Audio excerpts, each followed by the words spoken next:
Hello Gauss, তোমাদেরকে আজকে একটা কথা বলতে চাই। আজকে আমার বড় ছেলের জন্মদিন। হ্যাঁ, তোমরা ঠিকই শুনেছো, আমার বড় ছেলের আজকে জন্মদিন। ঠিক আছে, তো তার জন্মদিন উপলক্ষে অনেক কিছু আয়োজন করতেছি, তোমরা দেখতে পাবা। ঠিক আছে, তার সাথে আমার কেমন সম্পর্ক, সে আমার বড় ছেলে ঠিক আছে, কিন্তু তার সাথে আমার কিন্তু মা ছেলের সম্পর্ক না, তার সাথে আমার নাইট টু বেডের সম্পর্ক। ঠিক আছে, তার সাথে আমার নাইট টু বেডের সম্পর্ক। যেহেতু আমার হাজবেন্ডের একটু প্রবলেম, তাতে কি হয়েছে, তাকে দিয়ে আমার ভালো মোটামুটি কাজ চলে।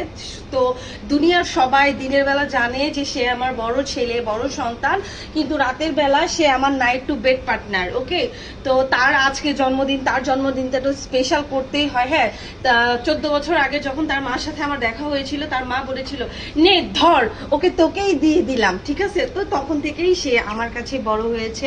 আমি তাকে ছোটবেলা থেকে লালন পালন করেছি। এখন সে অনেক বড় হয়ে গেছে, আমারও অনেক সুবিধা হয়েছে। তো তোমরা সবাই তাকে জন্মদিনের শুভেচ্ছা দিবে। ঠিক আছে, সবার কাছে আমি দোয়া প্রার্থী আমার বড় সন্তানকে। ঠিক আছে, যে আমার মানসিক শারীরিক সব সুখ, তার জন্য তোমরা দোয়া করবে। ঠিক আছে, ধন্যবাদ সবাইকে গাইস।